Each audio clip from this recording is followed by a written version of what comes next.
On today's episode, we have someone who overcame their fears to achieve a dream to give back to others. A true Jill of all trades, Maya Magiq is a senior phlebotomist, author of Soul's Magic Flowers, singer, songwriter. I could go on and on, but her resume shows us that you are more than just anything. You're more than your career title. Let's welcome Maya Magiq to the Evolved Nurse Podcast. Hello, hello. Thank you so much for having me, Miss Lakeisha. I appreciate you. And you're welcome. So, Miss Maya, did you Yes, ma'am. always want to be a phlebotomist? No, I didn't. Being a phlebotomist is just something that was brought to me. I was a little girl that was always afraid of not only needles but many, many things. And one day it just kind of fell into my lap. I was actually donating plasma, and I was donating plasma and to earn some extra money. And I saw the people drawing blood and I said, I could do that. And so, and that's pretty much how it started. And I had always known that I'd conquer my fear from needles. And so that's kind of what drew me to it. Okay, so how long have you been a phlebotomist? I've been a phlebotomist since 2012. Yeah. So that's, I think, 13 years, 14 years. Okay. Yes. And so, what would you say to someone who truly wants to become a phlebotomist or wants to enter into that career field? I would say if you truly want to do it, go for it. Go for it. And, you know, someone told me when I first started, it has a lot to do with confidence. It has to do with skill, but it has a lot to do with confidence. And just know that, if that's something that you want to do, don't let the needle and don't let the fear of the unknown intimidate you. Because if that's something that you truly want to do, it's yours. It is done. Exactly. And I want y'all to remember that, write it down in the book. Whatever you need to do, come back to this episode, rewind that, because if it's anything, and I mean anything, if you have a dream, you should be able to achieve it. Write it down, make it real for yourself. Because a lot of times we'll dream something and we'll never go for it. So if you think that you can do something, like Miss Maya said, have the confidence to go forth and do it. Can you hear me? Good, So, good. Miss Maya, what led you to overcoming your fears? That's a very good question, Miss Lakeisha. And for me, can you hear me? So for me, as I said, I was a little girl who always wrestled with anxiety. And I was always hyper aware of my own mind and very intuitive as a little girl. So I became afraid of having a bad thought because I figured out the pattern as a little girl that if I would have bad thoughts and think negatively, I that would attract things that bad things. And so I figured out this pattern that the more I would find things to look forward to, the more I would find the good in things, the more I would find positive situations. I train myself to see the good in things and see the good in myself. And once I did that, I was able to pretty much, yeah, just train myself to look inward, if that makes sense, to look in and to just breathe. And it all started as a little girl, but I trained myself at a very, very young age. And slowly but surely, that's how I overcame it. I'm glad that you said that because a lot of people, a lot of us, we're thinking so far into the future that we have anxiety in the now. And so we don't live in a space of gratitude and being thankful for what we have or being thankful for where we're going. We often live in this anxiety ridden, fear ridden lifestyle, and it does a lot to you. It causes autoimmune diseases, which we see is very high in our healthcare professionals. Like, we're all struggling with mental health illnesses, autoimmune diseases. A lot of those are coming from the increased stress that we have by simply having anxiety and fear. Mhm. Absolutely. That's absolutely right. Yeah. And it's absolutely, and it stems, from, and I always like to say, like a baby, if you put a deadly snake in front of the baby, it's just going to go, goo, goo, gaga, goo, goo, gaga.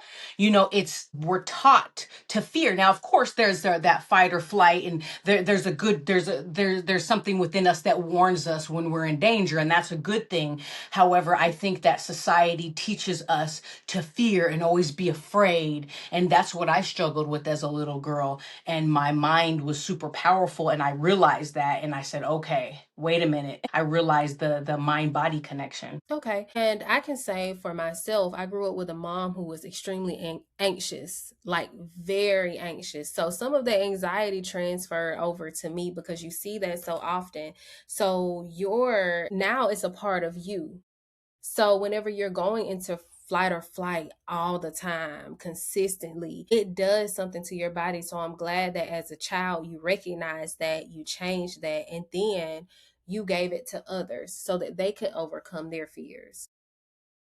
Absolutely. Absolutely. Yes. Yes. And also the intuitiveness. I wanted to say that the intuitiveness as children, because it was like kids are so magical, and kids are these magical beings, and that's the reason why I do what I do, is because I saw that, and that's what led me to do. So again, when I how I realized the power of my own mind, I'll just tell you a story. It's story time. No, so I've always, since I was a little girl, have what you call clairvoyant dreams. I'd have dreams and they would come true, and I'm like, what's going on with this? So I'm like, wow, why is that? As so many of us do, so many of us do. And a story happened where I was a little girl. I was 7 years old, and this girl at my school, she wasn't my friend. She had caught hepatitis A, and they had actually warned the parents. They had sent letters to the parents saying, "Hey, this girl has hepatitis A." And my parents told me, like, hey, if you get any symptoms. Well, me being so worried as a little girl, I said, oh my God, I'm gonna get hepatitis A. And I kept saying it over and over and over. Sure enough, 2 weeks later, my eyes turned yellow, my skin turned, and I went to the doctors. And this is just my mindset as a little girl. I went to the doctors, and of course, it's a virus disease that you get from maybe touching something or touching, kids touch, I'm not downplaying that at all. But, it was just interesting. My mindset as a little girl, when the doctor said you have hepatitis A, I immediately said, my God, my mind did that. That's what I told myself. I was like, my mind did that. I was like, my mind did that. My mind did that. And I would ask, I would ask people, kids and people my age, I'm like, can you do control stuff with your mind? And they're like, no. I'm like, I can do that. I can do that. And I thought I was the only one that can do it, you know so fast, and so I realized, I said, but this is my mindset as a little girl. So in my mind, I was like, okay, my mind, and obviously I took medicine, you cure it, the hepatitis A. But Hmm. I connected that to why. Now obviously I probably touched something that the little girl touched, or something where it happened like that. But for me, life had shown me how powerful my mind was, so I correlated Hmm. that with that. I said, wait a minute, that had to have been my mind that did that. So I became so afraid of my mind, and so afraid of having a bad thought, where I trained myself to be positive. I would look forward to anything as a little kid, anything, anything. I mean, my mom was cooking tostadas. I'm like, okay, that's going to be something exciting. So I trained my mind to find positive little things throughout the day. I don't care what it was. I trained my mind to find positive things. And then I started training myself to find things about my own personality that I liked. I'd sit there and I remember, I'm like, I'm goofy. I like that. So I would get a little fix off of noticing things about my own personality. And I'm like, wow. And that's how I train my mind to do. So I said all that to say that, and then later on, my friend later, and this isn't a story about manifestation, but I mean, this is more just the correlation of the mind. And years later, my friend said, have you read the book The Secret? And I said, what's that? She said, it's about manifestation. I'm like, what's that? She's like, it's where you can control stuff with your mind. And I said, I've been doing that I've since I been was a doing little that since I girl. was It a blew kid. my mind. Yeah, it blew my mind. But I said that to say that, we all, as children, we all have this magical thing that is so powerful. Our mind is so powerful. Our spirit is so, so powerful. But and it causes us worry. It causes us, we could see a little kid sitting there playing with the toy, but you don't know what he's going through in his mind. He could be like, like wow, like overloaded, So I mean, it's I correlate that with fear because it's our mind. It's our mind telling us, when a kid comes in there, their mind's like, hey, no, granted, it's a needle. We get that. And some kids do have traumatic experiences to where they're like, wow, this really, really affected me. But the power of the mind will make that situation and turn it into something so so big, and I teach them to remember that inner power and to overcome that. And that's why I'm so passionate about it, because I'm like, wait a minute, I know for a fact that I was born with this inner power, which we all are. So if I am, that means he is, she is, he is, he is, he is, he is, he is, we all are. Yeah. And I think that that's important because a lot of us as children, that intuitiveness gets drowned out by all of the things that we go through, traumatic experiences. And then you have to relearn how to listen to your intuition once you become an adult. I remember even being a operating room charge nurse, and I'm walking around, I was like, tonight is going to be a bad night. I need to go ahead and call people in. That was a thought that I had in my mind. Then I told myself, no, I'm not going to call anybody in. 5 minutes later, we get a phone call that says, hey, we have a trauma coming. And I'm like, I should have called. And that had happened to me so many times. If I'm driving into work, I'm like, oh, tonight is it's gonna be a crazy night tonight. I'm like, no, no, no, no, no. Yes, that's exactly what happened. So I'm glad that you spoke about whenever you have that intuition, whenever you're given visions or you're given a sign. And my dad used to call them downloads. He used to be like, we all are like these computer systems and we're all getting these downloads almost simultaneously. Like a lot of us are getting the same downloads. That's why you see some of the same conversations happening in different parts of the community. And when he used to tell me that as a kid, I didn't understand it until I became an adult. Absolutely. So Absolutely. Absolutely. how has it been working with children? Yeah, the synchronicities, like you just said. But how has it been working with children? In what aspect would you say? Like when it comes to the intuition, or when it comes to the which In part? your coaching. So, with you Yeah, teaching children how to empower themselves, how has that filled your cup? my cuppeth runneth over. My cuppeth runneth over, and I say that with the most conviction and passion. I really, really do, because it's just so. It's like every time I see a kid come into my office, I see myself. I see Mhm. myself as a little girl that has dealt with so much worry, anxiety, fear. And when they come into my office, I'm like, let's do it. Let's do it. Like I said, I started off as a plasma center, and then, I moved to Children's Hospital. I went to a children's hospital in Colorado, actually. And immediately I was like, okay, bam, and it, I mean, it's like when they come into my office, it's like me seeing a little version of myself. So I'm like, okay, we're doing this. We have to do this. I tell Mhm. myself, I don't care if I'm tired. I have energy in this lifetime, the next lifetime, the next lifetime, and the next lifetime. I'll never run out of energy. I don't care what it is. I will always have energy to remind them that they are not the flesh, that they are an infinite soul capable of tapping into that magic they were literally born with.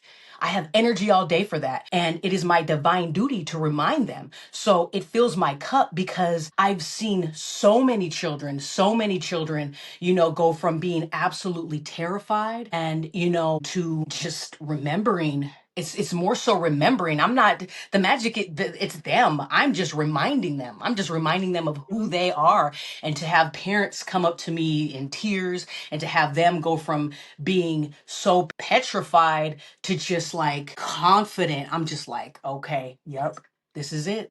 I've done This my is it.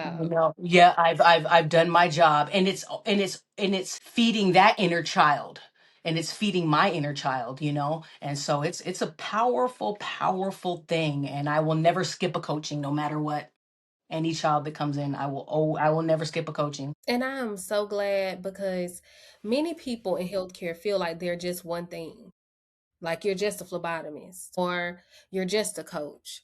But we are so many other things. We are multifaceted. Like we are artists, we're creative, we are able to do all of these things. But in healthcare, sometimes you feel really boxed in because you only have this amount of time in the day, and you work most of the day.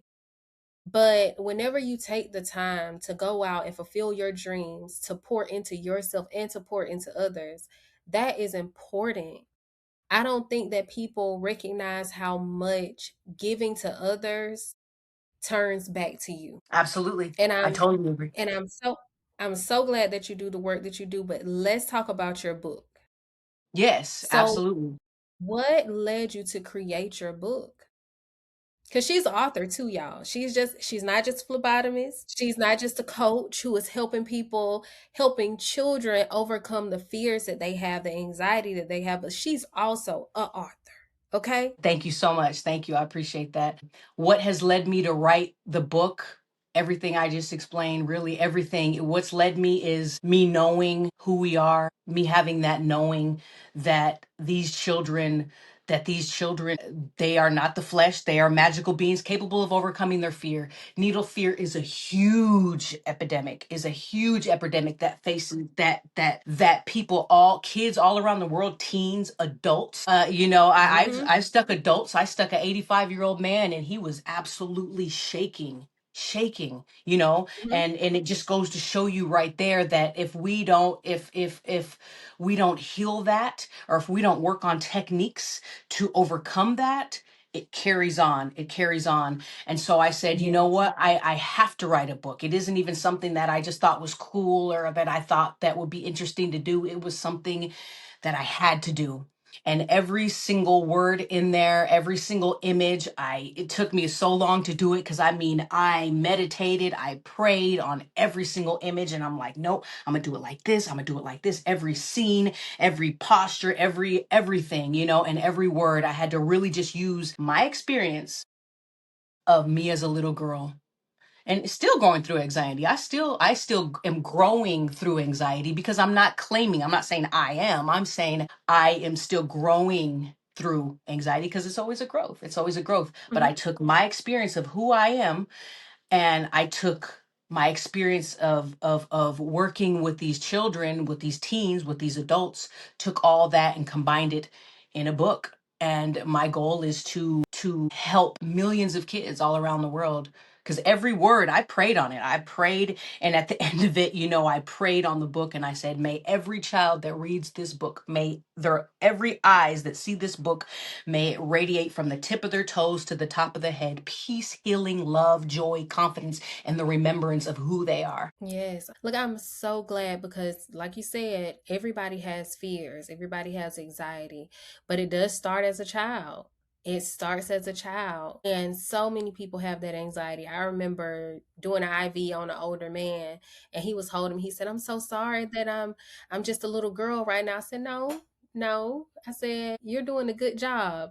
He didn't even know the needle was already in and out. He didn't even know, but that fear does translate into adulthood. And so many people don't recognize that the fears that they're placing into their kids. So, parents, if you're listening to this, the fears that you place into your children today live in them until they're your age and beyond that. So, be careful what you say to your children.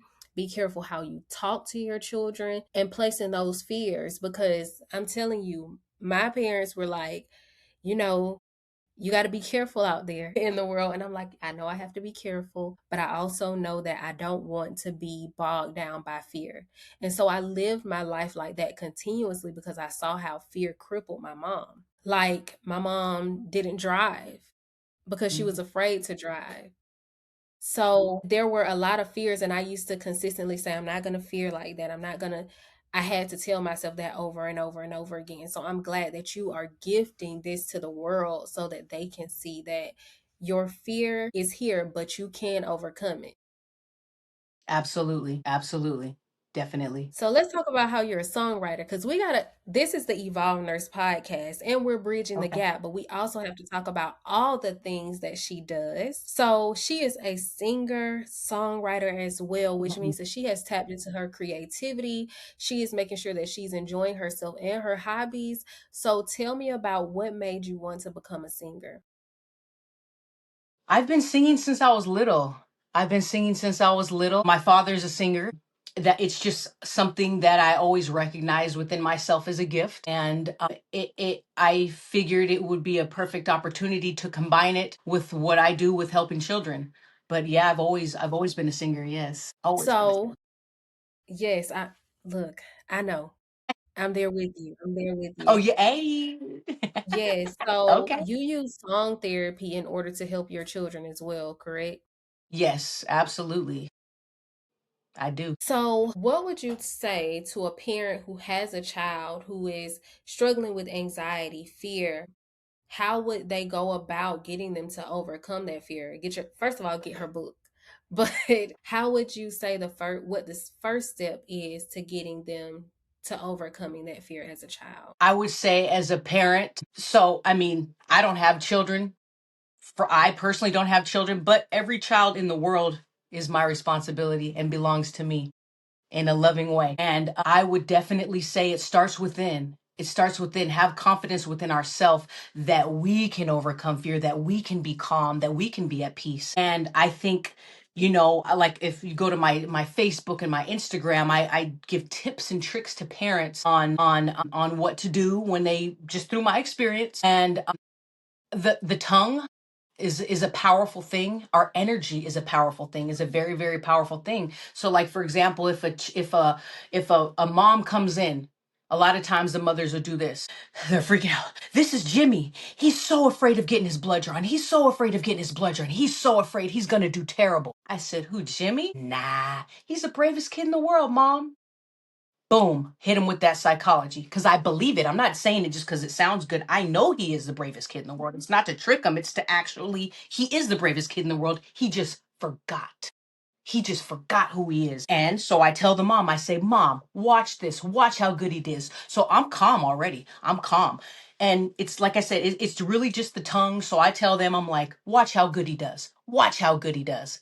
I bet you anything, Mom. He's gonna sit there. He's gonna hold out his arm. We're gonna draw his blood, and it's gonna go so smooth. So some of the nurses will come in to hold his arm, and I'm having, kids listen to everything. So I'll have a side conversation with the nurse. I'm like, this kid right here, so brave. Watch how good he does. So the kids looking and they're hearing that because if we say something negative, the kid's going to pick up off of that and believe it. So my advice to parents is our tongue is the most powerful thing, and I say it with every situation, not just with this. When I hear women say I'm old, I'm like, don't say you're old. Our tongue is powerful. Say you are young, vibrant, and beautiful. Never say you're old for the rest of your life. So that's my advice. Our energy is powerful. Our tongue is powerful, and have confidence and speak life into these children. Say you are confident. You will overcome this. You will. And it's okay to be afraid. It's okay to be afraid, but speak positive affirmations to their soul. Okay. So, if there was one book that you had to recommend outside of yours that you have read to retrain your mind and your thoughts, what would it be? Ooh, that is a good question. Let's see. I like the millionaire mindset. I like think Rich Dad Poor Dad.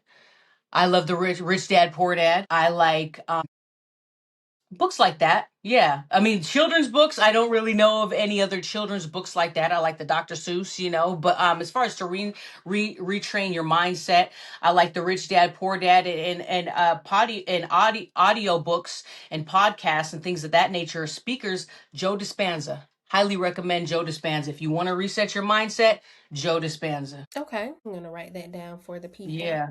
Yep. Highly recommend. All right, Miss Maya. So, we are nearing the end of this episode. Is there anything that you'd like to let the people know? I just want to let you all know that the power is within, and these children are so magical and so powerful. And like I like to tell them, I know you're feeling kind of scared because you're sitting in a chair and the doctor wants to check your blood. Well, it's no need to fear. You're protected in here. Count to 10 and we'll be done. I know it's really, really rough, but you're really, really tough. Like the Hulk or Iron Man, or maybe King Kong. Help me write the song to show you that you can. But yes, you can. And I just want to say much love. Thank you so much for having me. And just to the parents out there, anyone listening, kids, teens, you were born with a magical power that if you close your eyes and imagine this light that lives inside of you, and every time you smell the light, you're breathing in all your peace, serenity, joy, confidence, healing. And every time you blow out, you're blowing out worry, anxiety, anything that doesn't serve your mind, body, and spirit. Do that for the rest of your life, multiple times a day. Even if you don't feel a difference, just trust and do it every day. We do stuff every day that doesn't serve us. So why not practice something that's difficult that is going to benefit us? So that's my advice to everyone, even to myself. So, and thank you Yes. so much So for having me. where can they find you? You can find me at mayamagiq.com. That's MAYAMAGIQ.com. I spell magic with the Q. You can find me on TikTok, Facebook, Instagram, and yeah, I have a website. If you can go on Amazon and purchase my book, or if you would like multiple copies, you can definitely reach out to Maya Magiq, MAYAMAGIQ.com, and purchase multiple copies. Just send me an email through the website and just tell me how many you want, and I'll definitely hook it up for you. And I'm looking forward to speaking at schools, different engagements, and I have PowerPoints and I have TED Talk assemblies type setup where I do Mhm. speeches and music where I got songs. My song Winner, be on the lookout. I got a song called Winter coming out that just reminds people of the children, teens, adults, everyone, families of their inner power and more book. I have the Spanish version of Soul's Magic Flower coming out. And then I have a new book called Soul Loses Clarity. That's going to be coming out soon. Okay, Yes. well, congratulations to everything that you are Thank you. doing. And first of all, overcoming the fear of putting out a book, and then making sure that you want to be active in the community and providing children with all of the things that they are getting right now. So I appreciate you for pouring back into the community, because that is so important. And thank you for coming onto my podcast, because you didn't have to come on here, but you did. And I do appreciate you for everything that you have poured into this community today. And if you all have made it to the end of this episode, I hope that you have had a great day, because guess what? School is about to start back. And so, for all of my nurses students, healthcare professionals, y'all get ready for school. Also, in October, October 23rd through the 25th, I do have a conference going on, the Evolve Nurse Summit, Reclaiming Rest and Worth for healthcare professionals. That's all healthcare professionals. So, you all are welcome to join me, and I hope to see you there. I'm gonna